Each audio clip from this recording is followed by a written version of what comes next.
Study worker में आप लोगों का स्वागत है।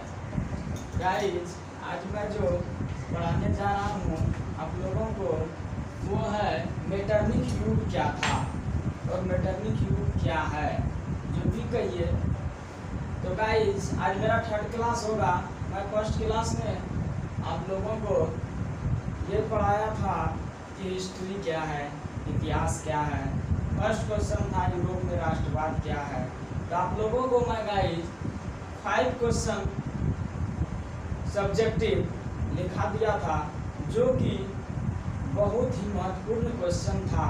और अभी गाइस ये भी दोनों क्वेश्चन जो है मेटरनिक युग क्या है, गैरीबाल्डी के कार्य की चर्चा करें, ये दोनों क्वेश्चन से भी ये क्वेश्चन 100% पूछेंगे ही पूछेंगे। तो गाइस, आप लोगों को ये क्वेश्चन सबसे पहले नोट बना लीजिए और साथ ही साथ याद जरूर कीजिए। तो गाइस, आज ये दोनों क्वेश्चन समझा के मैं फर्स्ट चैप्टर का सब्जेक्टिव क्वेश्चन को लास्ट करने जा रहा हूँ। ये मेरा सब्जेक्टिव क्वेश्चन लास्ट होगा, गैरीबाल्डी की कार्य की चर्चा करें। और दोस्तों, मैं आप लोगों को अब फर्स्ट चैप्टर का ऑब्जेक्टिव दूसरे वीडियो में आप लोगों को मैं पढ़ा दूंगा। नेक्स्ट क्लास में आप लोगों को मैं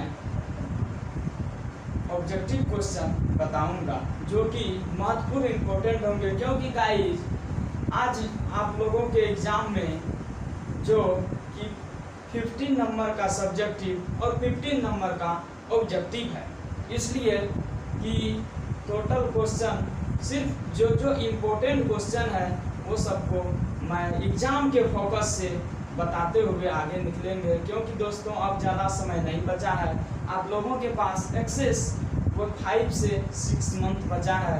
आप लोगों को याद कर लेना बहुत ही ज़रूरी है और तैयारी में लग जाना बहुत ही ज़रूरी है दोस्तों।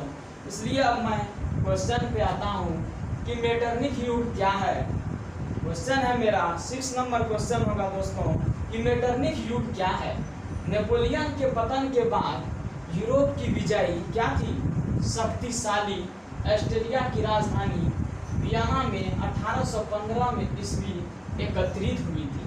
कि नेपोलियन के पतन जो हुआ था, पतन मतलब क्या होता है दोस्तों? किसी का पतन हो जाना, बदनाम हो जाना, या जो भी कहिए बदनाम हो गया, जैसे आप बोलते हैं उसका आज पतन हो गया। तो नेपोलियन के पतन के बाद यूरोप की विजयी शक्तिशाली ऑस्ट्रिया की राजधानी वियना में 1815 ईस्वी में एकत्रित हुआ था। यूरोप की क्या कहता है, नेपोलियन के पतन के बाद यूरोप की जो विजयी शक्तिशाली ऑस्ट्रिया की राजधानी वियना में, कहा था ऑस्ट्रिया की राजधानी वियना में, वह 1815 ईस्वी में क्या हुआ था? एकत्रित, मतलब वहाँ स्थापित हुआ था। कब? 1815 ईस्वी में। इनका उद्देश्य यूरोप में पुनः उसी व्यवस्था को कायम रखना था। कायम मतलब क्या हुआ? चालू रखना था। शुरुआत उसको रखना ही था, उसको बंद नहीं करना था। कि इनका उद्देश्य कि यूरोप पुनः उसी व्यवस्था को कायम करना था, जिसे नेपोलियन के युद्धों और विजयों को अस्त व्यस्त कर दिया था। जिसे क्या किया था? नेपोलियन का युद्धों और विजयों ने उसे क्या किया था? अस्त व्यस्त कर दिया था। 1815 ईस्वी में एकत्रित वियना कांग्रेस का नेतृत्व ऑस्ट्रिया के चांसलर मेटरनिक ने किया था। 1815 ईस्वी में जो एकत्रित वियना कांग्रेस का नेतृत्व किसने किया था? चांसलर मेटरनिक ने किया था। कौन किया था? मेटरनिक ने। कब? 1815 ईस्वी में। आप लोगों को दोस्तों ऑब्जेक्टिव में भी पूछ सकता है कि 1815 ईस्वी में एकत्रित वियना कांग्रेस का नेतृत्व किसने किया था? वियना कांग्रेस का नेतृत्व किसने किया था? और यह भी पूछ सकता है कि वियना कांग्रेस का नेतृत्व किस वर्ष हुआ था? कब? 1815 ईस्वी में। और वियना कांग्रेस का नेतृत्व किसने किया था? मेटरनिक ने। कौन किया था? मेटरनिक ने, जो क्या था? घोर प्रतिक्रियावादी था। क्या था? घोर प्रतिक्रियावादी था। और 1815 से 1848 तक काल का यूरोप में मेटरनिक के नाम से जाना जाता था। ये दोस्तों कि 1815 से 1848 तक काल का यूरोप में किसका मेटरनिक के नाम से जाना जाता था। किसके नाम से जाना जाता था 1815 से 1848 का युग मेटरनिक के नाम से। तो दोस्तों आप लोगों को समझ आ गया होगा। अब मैं फिर से क्वेश्चन को रिपीट करता हूँ। आप लोग मेटरनिक युग क्या है, क्या कहता है क्वेश्चन। आप लोग क्वेश्चन को सबसे पहले पढ़िए 5 बार, तब समझ में आएगा कि क्वेश्चन क्या कह रहा है। मेटरनिक युग क्या है। नेपोलियन के पतन के बाद यूरोप की विजयी क्या थी। नेपोलियन का जो पतन हुआ था उसके बाद यूरोप की विजयी क्या थी, शक्तिशाली राज थी। क्या थी वो, शक्तिशाली राज थी। ऑस्ट्रिया की राजधानी वियना में, ऑस्ट्रिया की राजधानी कहाँ था, वियना। 1815 ईस्वी में एकत्रित हुआ था। ऑस्ट्रिया का जो राजधानी था वह वियना में कब एकत्रित हुआ था, किस ईस्वी, 1815 ईस्वी में। दोस्तों आप लोगों को ऑब्जेक्टिव में भी ये क्वेश्चन पूछ सकता है कि ऑस्ट्रिया की राजधानी जो वियना में एकत्रित हुआ था वह किस वर्ष हुआ था, 1815 ईस्वी में। इनका उद्देश्य क्या था, इनका उद्देश्य कि यूरोप में पुनः उसी व्यवस्था को कायम करना। यूरोप में क्या था उसका उद्देश्य कि यूरोप में पुनः उसी व्यवस्था को कायम करना जिससे नेपोलियन के युद्धों और विजयों को अस्त व्यस्त कर दिया। जिसने क्या किया था, नेपोलियन के युद्धों और विजयों को अस्त व्यस्त कर दिया था। 1815 ईस्वी में एकत्रित वियना कांग्रेस का नेतृत्व ऑस्ट्रिया के चांसलर मेटरनिक ने किया था। 1815 ईस्वी में वियना कांग्रेस का नेतृत्व किसने किया था, वियना कांग्रेस का नेतृत्व 1815 ईस्वी में ऑस्ट्रिया के चांसलर मेटरनिक ने किया था। किसने किया था, मेटरनिक ने किया था। आप लोगों को ऑब्जेक्टिव में क्वेश्चन पूछेगा कि 1815 में जो वियना कांग्रेस का नेतृत्व किया था वह किसने किया था, मेटरनिक ने। किसने किया था, मेटरनिक ने।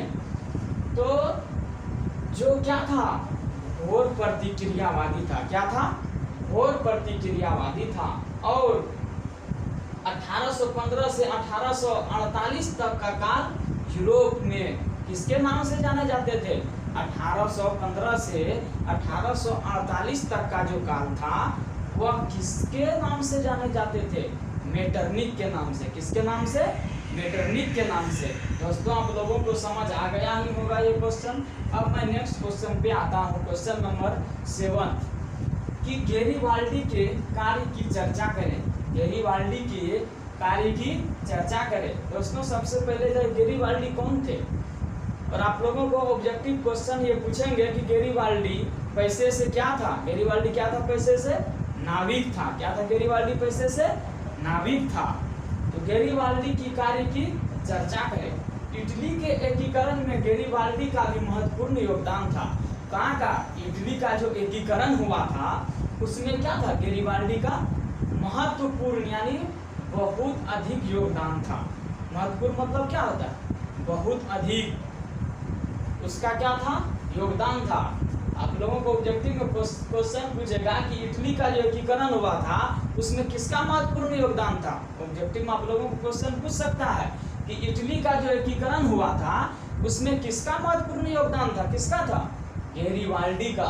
किसका था, गैरीबाल्डी का महत्वपूर्ण योगदान था। किसका योगदान था, गैरीबाल्डी का महत्वपूर्ण योगदान था। गैरीबाल्डी जानता था कि बिना युद्ध किए, कौन जानता था कि बिना युद्ध किए इटली का एकीकरण संभव नहीं है। गैरीबाल्डी जानता था कि बिना युद्ध किए इटली का एकीकरण संभव नहीं है। उसने सशस्त्र युवकों की एक सेना बनाई जो क्या था, जो लाल कुर्ती वालों कहलाया। जैसे आप लोग पढ़े होंगे एनसीईआरटी बुक में कि उसने क्या किया था, सशस्त्र युवकों की सेना बनाई जो लाल कुर्ती वालों कहलाया था। कौन क्या कहलाया था, लाल कुर्ती वालों कहलाया था। उसने अपने सैनिकों को लेकर इटली के प्रांत सिसिली तथा नेपल्स पर आक्रमण किया था। किसने अपने सैनिकों को लेकर सिसिली और नेपल्स पर आक्रमण किया था, गैरीबाल्डी ने। कौन किया था, गैरीबाल्डी ने। आप लोगों को ऑब्जेक्टिव में क्वेश्चन पूछ लेगा कि उसने अपने सैनिकों को लेकर क्या किया था, सिसिली और नेपल्स पर आक्रमण किया था। किसने, क्वेश्चन पूछ लेगा कि उसने अपने सैनिकों को लेकर सिसिली और नेपल्स पर आक्रमण किया था। किसने किया था? गैरिबाल्डी ने। गैरिबाल्डी ने क्या किया? आक्रमण किया। 1862 में गैरिबाल्डी ने रोम पर आक्रमण की योजना बनाई थी। गैरिबाल्डी ने क्या किया था 1862 में? रोम पर क्या किया था? आक्रमण का योजना बनाई थी। तो आप लोगों को ऑब्जेक्टिव में यह भी क्वेश्चन पूछ सकता है कि 1862 में गैरिबाल्डी ने किस पर योजना बनाई थी आक्रमण करने का? किस पर बनाई थी? रोम पर। गैरिबाल्डी ने 1862 में किस पर योजना बनाई थी? रोम पर। किस पर बनाई थी? रोम पर। क्या करने का? आक्रमण करने का। क्या करने का? आक्रमण करने का। देखिए दोस्तों, आप लोगों को इतना ही में कितना ऑब्जेक्टिव क्वेश्चन निकल गया। तो यही सब्जेक्टिव से सब्जेक्टिव को जब तक नहीं पढ़िएगा तब तक ऑब्जेक्टिव समझ कभी नहीं आ सकता है। इसलिए दोस्तों सब्जेक्टिव को जरूर पढ़िए। एक बार भी समझ नहीं आता है, 2 बार 4 बार, एक बार में तो समझ आएगा ही नहीं। 2 बार 4 बार 5 बार 10 बार जरूर पढ़िए सब्जेक्टिव को, तब आपको सब्जेक्टिव से ही ऑब्जेक्टिव निकलेगा। तो इसलिए दोस्तों कि क्या किया था 1862 में गैरिबाल्डी ने रोम पर आक्रमण की योजना बनाई थी। किस पर आक्रमण की योजना बनाई थी? रोम पर। एकीकरण की प्रक्रिया में उसने अनेक युद्ध किए थे। एकीकरण जो हो रहा था, किसका एकीकरण? इटली का जो एकीकरण हो रहा था उसमें उसने क्या किया था? अनेक युद्ध किया था। बहुत, अनगिनत। अनेक मतलब क्या आ गया? अनगिनत, जिसे हम गिन नहीं सकते हैं। अनेक युद्ध किए थे। कौन किए थे अनेक युद्ध? गैरिबाल्डी ने। किसके लिए? इटली के एकीकरण के लिए। तो अनेक युद्ध किए। काबूल ने जहां अपनी कूटनीति द्वारा इटली का एकीकरण संभव करा दिया। कौन करा दिया था? काबूल ने। काउंट काबूल जो था उसने क्या किया था कि उसने अपनी कूटनीति के द्वारा, कूटनीति मतलब कि कूटनीति चाल चल के उसने क्या किया? इटली के एकीकरण को संभव करा दिया। यानी उसे जो भी युद्ध हुआ चाहे जैसे भी हुआ उसने क्या किया? संभव करा दिया। आप लोगों को ऑब्जेक्टिव में यह भी क्वेश्चन पूछ सकता है कि इटली का एकीकरण संभव किसने कराया था? इटली का जो एकीकरण हुआ था उसको संभव किसने करवाया था? किसने करवाया था? काउंट काबूल ने। कौन करवाया था? काउंट काबूल ने। उसी प्रकार गैरिबाल्डी ने तलवार द्वारा इसे संभव बनाया था। किसे? युद्ध जो हुआ उसको गैरिबाल्डी ने क्या किया? तलवार द्वारा ही सारे युद्ध को संभव कर दिया। यानी उसे असंभव नहीं होने दिया, वह सारा अपना कार्य को संभव बना दिया तलवार द्वारा। तो देखिए गैरिबाल्डी ने कितना, मतलब कि कितना सशस्त्र एकत्रित होकर के लगे रहे। इसलिए दोस्तों आप लोग भी अगर लगे रहे कोई भी चीज करने में तो वह असंभव नहीं हो सकता है। दुनिया में मनुष्य, स्टूडेंट से बढ़ के कोई भी चीज असंभव नहीं है। अगर आप पढ़ते रहिएगा, आप कहिएगा गैरिबाल्डी क्या समझ में नहीं आता है, इसकी चर्चा करें, क्या क्वेश्चन पूछ लेगा। इसके बाद गैरिबाल्डी 1862 में गैरिबाल्डी ने किस पर आक्रमण किया था, किस पर आक्रमण की योजना बनाई थी। तो दोस्तों एक बार नहीं 10 बार पढ़िएगा तो जरूर समझ में आएगा। इसलिए आप लोग क्वेश्चन को जरूर पढ़िए। दोस्तों अब मैं फिर से क्वेश्चन को रिपीट कर देता हूँ कि गैरिबाल्डी के कार्य की चर्चा करें। तो इटली के एकीकरण में गैरिबाल्डी का महत्वपूर्ण योगदान था। क्या था? इटली का जो एकीकरण हुआ था उसमें गैरिबाल्डी का क्या था? महत्वपूर्ण योगदान था। गैरिबाल्डी जानता था कि बिना युद्ध का इटली का एकीकरण संभव नहीं है। गैरिबाल्डी को पता था कि बिना युद्ध किए इटली का एकीकरण क्या था? संभव नहीं था। उसने सशस्त्र युवकों की एक सेना बनाई जो क्या हुआ? लाल कुर्ती वालों का लाया, या जो कहिए लाल कुर्ती वालों का गठन किया। उसने अपने सैनिकों को लेकर इटली के प्रांत सिसिली तथा नेपल्स पर आक्रमण किया। इटली के प्रांत उसने क्या किया? सिसिली और नेपल्स दोनों पर आक्रमण किया। 1862 में गैरिबाल्डी ने रोम पर आक्रमण करके रोम पर आक्रमण की क्या की थी? उसने योजना बनाई थी।